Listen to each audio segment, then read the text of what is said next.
Hello guys, welcome back to Jeet blog. So guys, इस video में हम यूक्रेन से लौटे हुए जो स्टूडेंट हैं जो वेट कर रहे थे सुप्रीम कोर्ट का फाइनल डिसीजन का कि इंडिया में एकोमोडेशन चलेगी क्या नहीं।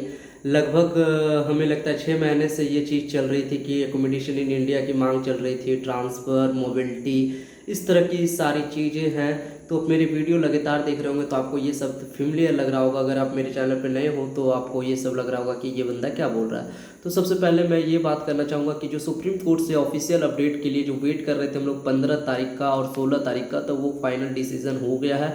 अब सबसे पहली बात, फाइनल डिसीजन क्या हुआ है मैं इस वीडियो में बता देना चाहता हूँ, और उसके बाद इस वीडियो को स्किप नहीं करिएगा। मैं एक एक करके बताऊंगा कि फर्स्ट ईयर को क्या करना है और 6th ईयर तक बच्चे को क्या करना है, फर्स्ट से 6th ईयर बच्चे को। क्योंकि देखिए अब टाइम आ गया है कि आपको फाइनल डिसीजन लेना होगा। अगर आप फाइनल डिसीजन नहीं लेते हैं तो आपको सेमेस्टर बैक पड़ जाएगी, तो इसके कारण और परेशानी बढ़ सकती है। तो इसी वजह से आप अपना सेमेस्टर बैक ना लगने दें और टाइम पे सारा डिसीजन ले लीजिए और सारा चीज़ कर लीजिए एक करके।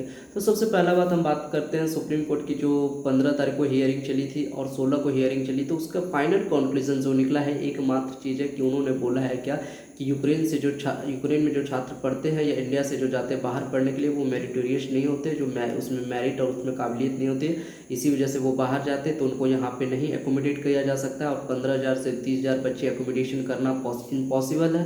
ये सरकार इतनी निकम्मी है और यहाँ के जजेस इतनी वाहियात जज है कि उसके लिए क्या सब प्रयोग करें, क्या ही बोल सकते हैं कि मतलब 15 से 20,000 बच्चे एकोमोडेट नहीं कर सकते। इससे बड़ी बेशर्मी वाली क्या बात हो सकती है। और उसके बाद उन्होंने बोला है क्या कि हम लोगों ने काम किया है और एनएमसी ने काम की है बच्चों के लिए। उन्होंने बोला है कि मोबिलिटी प्रोग्राम दिया गया है, मोबिलिटी प्रोग्राम के तहत एडमिशन ले सकते हैं या ट्रांसफ़र ले सकते हैं। तो ट्रांसफ़र तो चलिए एक हद तक ठीक है, लेकिन क्या है कि ट्रांसफ़र के लिए ऑप्शन भी कुछ बहुत कम ऑप्शन दिख रही है, और जहाँ ऑप्शन भी दिख रही है वहाँ करप्शन इतना है क्या कि समझ नहीं आ रहा है कि आदमी करे तो करे क्या करे। तो ये प्रॉब्लम आ रही। अब बात रही मोबिलिटी की, तो मोबिलिटी की जिस समय हम लोग को मोबिलिटी डिमांड थी, हम लोग को यूनिवर्सिटी जब अरेंज कर रही थी मोबिलिटी प्रोग्राम, तो उस समय ये क्या कर रहे थे, एनएमसी वाले सो रहे थे। और एनएमसी वाले इतना गंदा आदमी है, इतना नीच आदमी, वाहियात आदमी है क्या कि जिसमें हम लोग पूछ रहे थे क्या कि मोबिलिटी बोलता है, मोबिलिटी हम लोग को नहीं पता। जब हमारी यूनिवर्सिटी डिनाई कर दी मोबिलिटी के लिए, क्योंकि हर जगह सेशन चालू हो गया। और देखिए सुप्रीम कोर्ट और एनएमसी इतना गंदा आदमी है क्या कि अब जब कोई की हियरिंग थी 15 को, तो उस दिन इन्फॉर्मेशन निकालती है क्या कि आप France, Germany, Moldova, Slovakia, Hungary ऐसे ऐसे देश में ट्रांसफ़र ले सकते हैं। जब हमारे वहाँ देश में ईरो चलता है तो हम ट्रांसफ़र कैसे ले सकते उस देश में? जब हमारे पास उतना पैसा होता तो हम इंडिया में ही कर लेते। जो जहाँ जहाँ नाटो का मेंबर है या जो यूरोपियन यूनियन का मेंबर है, जहाँ पे यूरो चलती है, वहाँ हम ट्रांसफ़र कैसे ले सकते हैं? जर्मनी ट्रांसफ़र लेने की कोई बात है? वहाँ पे कैसे आईलेट्स वगैरह एग्ज़ाम है, वहाँ ट्रांसफ़र पॉसिबल भी नहीं है। तो इतना हद तक गिर के ऐसा हम लोग के प्रति सौतेला व्यवहार किया गया है ना कि हम लोग इस देश के नागरिक हैं ही नहीं, इस तरह का जजमेंट दिया गया है हम लोग के लिए। तो अब क्या बोल सकते हैं, यहाँ की जो सरकार है वो भी निकम्मी है और जो जज है वो भी गंदा से गंदा इंसान है, बहुत गंदा इंसान है। तो सीधी सी बात है क्या उन्होंने बोला मोबिलिटी, अब मोबिलिटी प्रोग्राम हर जगह सेशन चाह, अब वो उसके बाद क्या एनएमसी ये एडवाइस कर रही है यूक्रेन के कि आप यहाँ यहाँ मोबिलिटी प्रोग्राम कर सकते हैं। वो यूक्रेन को बोलते क्या कि ये देखिए डिप्लोमेटिक वे में बात होती है। अब डिप्लोमेटिक वे में क्या बोलते थे, यूक्रेन या इंडियन की गवर्नमेंट जैसे जयशंकर है जो फॉरेन मिनिस्टर है, वो बात करती है यूक्रेन की गवर्नमेंट से, बोलती क्या कि ये कंट्री हम यहाँ पे आप कहाँ से, आप कौन कौन सा कंट्री सक्षम है मोबिलिटी प्रोग्राम अरेंज करवाने में, आप बात करके और हमको लिस्ट दीजिए, मैं अपने स्टूडेंट को बताना चाहता हूँ। तो इस तरह की डिप्लोमेटिक बात हुई। और अब एनएमसी देगी उसको, एनएमसी का क्या औकात है यूक्रेन के सामने, क्या क्यों मानेगी एनएमसी यूक्रेन की बात? एनएमसी क्यों बोले, एनएमसी की बात यूक्रेन क्यों मानेगी? कोई लॉजिक है इसके पीछे? कुछ नहीं है। बोले मेरा देश मेरा मन, जो मैं हमको मन करेगा वो करेंगे। लेकिन नहीं, ये लोग तो कुछ भी अपने मन से निकाल देना, और इतना अपना सिस्टम इतना लेट चलता है ना कि मत पूछिए। चलो जिसमें हम लोग मोबिलिटी के लिए बात कर रहे थे उस समय मोबिलिटी के लिए, जिसमें हमारी यूनिवर्सिटी कर रही थी मोबिलिटी प्रोग्राम दे रहे थे, उसमें हम लोग को लगा कि एनएमसी अलाउ कर ही नहीं रही, तो हम लोग क्यों मोबिलिटी प्रोग्राम में मूव ऑन हुए? अब बात रही ट्रांसफ़र का, ट्रांसफ़र को बोलेंगे कि ट्रांसफ़र तो दे रहा है, ट्रांसफ़र कहाँ ले, कौन सा कंट्री बचा, ताजिकिस्तान, अर्मेनिया, ये सब जो में भी लड़ाई चल रहा है, जॉर्जिया, रशिया से तो लड़ाई चल रहा है, रशिया तो ले ही नहीं सकते, बेलारूस से नेबरिंग कंट्री है, वो भी वॉर से अफेक्टेड है। और बाकी जो भी पोलैंड वगैरह, इसकी इतनी फीस है कि हम लोग अफोर्ड ही नहीं कर सकते, अगर उतना अफोर्ड करना होता तो इंडिया में ही एडमिशन ले लेते। ये मतलब पागल बना के रख दिए हैं जो 6 महीना से, एकदम दिमाग ख़राब कर दिए हैं। और उसके बाद अब देखिए, जो भी पेरेंट्स और स्टूडेंट्स देख रहे हैं, सीधी सी बात है, अब आपको फाइनल डिसीजन लेना होगा, क्योंकि अब छोड़ दीजिए, कोई भी एसोसिएशन से जुड़े हुए हैं आप लगे रहिए।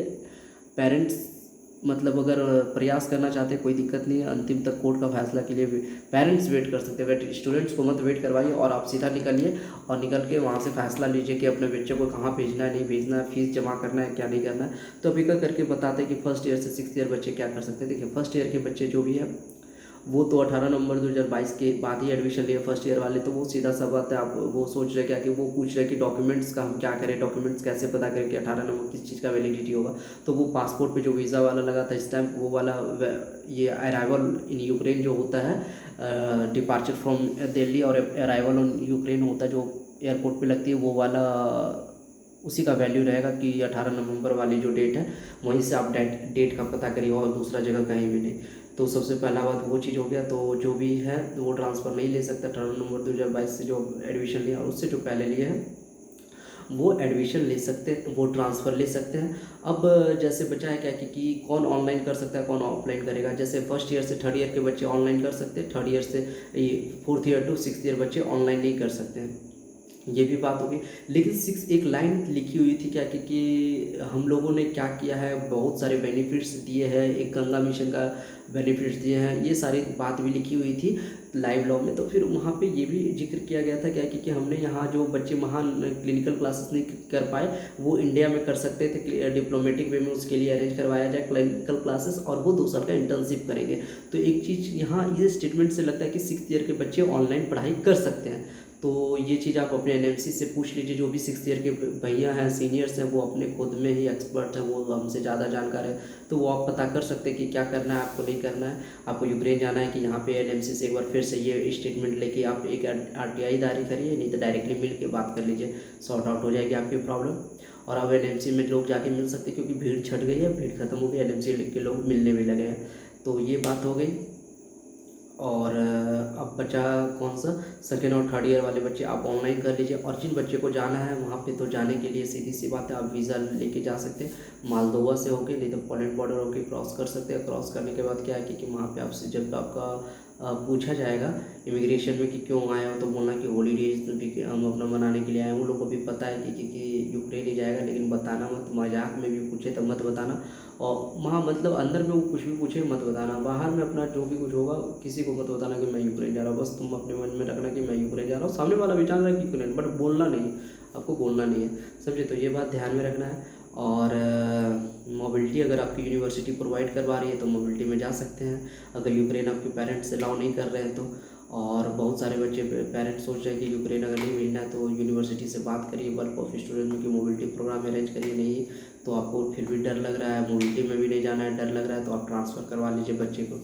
और नहीं ट्रांसफ़र करवा सकते तो यूक्रेन भेजिए, और यूक्रेन में ऑनलाइन करवा दीजिए जो थर्ड ईयर तक है। और थर्ड ईयर के बाद जो है, जो क्लिनिकल जिसकी है, नॉन क्लिनिकल है वो तो ऑनलाइन कर ही सकते हैं, first year to third year. Non clinical है वो ऑफलाइन करना पड़ेगा उनको, जिसकी क्लिनिकल क्लासेस है वो ऑफलाइन करना पड़ेगा।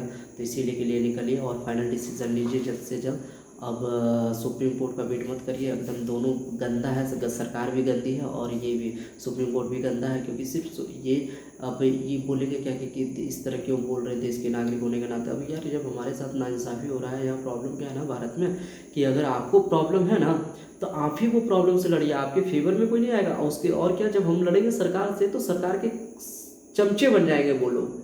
हमारे देश में यही कमी है, इसी वजह से हम लोग आज आज़ाद होने के बावजूद भी इतना पीछे रह गए हैं। बस यही एक कमी है कि अगर हम सरकार से लड़ रहे हैं, मेरा साथ नहीं दे सकते तो मेरा विरोध भी मत करो ना, मेरी डायरेक्टली। उसके बाद भी मेरे कमेंट बॉक्स में आकर कुछ छूतिए बोलते हैं क्या कि तुम लोग मेरी डिटेल्स नहीं, अरे नहीं है कुछ भी है, हम क्यों क्या लड़ रहे हैं पूरा जानते तो नहीं, थोड़ा सा वीडियो देख लेते और बोलने लग जाते।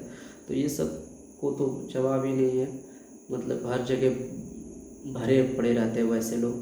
तो तब तक के लिए बाय। अगर मैं कोई चीज़ आपको कवर नहीं कर पाया हूँ इस वीडियो में तो मेरे कमेंट बॉक्स में कमेंट करके पूछ लीजिएगा, मैं नेक्स्ट वीडियो में वो चीज़ कवर कर दूंगा, नहीं तो कमेंट बॉक्स में रिप्लाई दे दूंगा। और मेरा इंस्टाग्राम जीत ब्लॉग्स 25 उसको फॉलो कर सकते हैं मेरे इससे अपडेट रहते हुए। और जो मेरा चैनल है जीत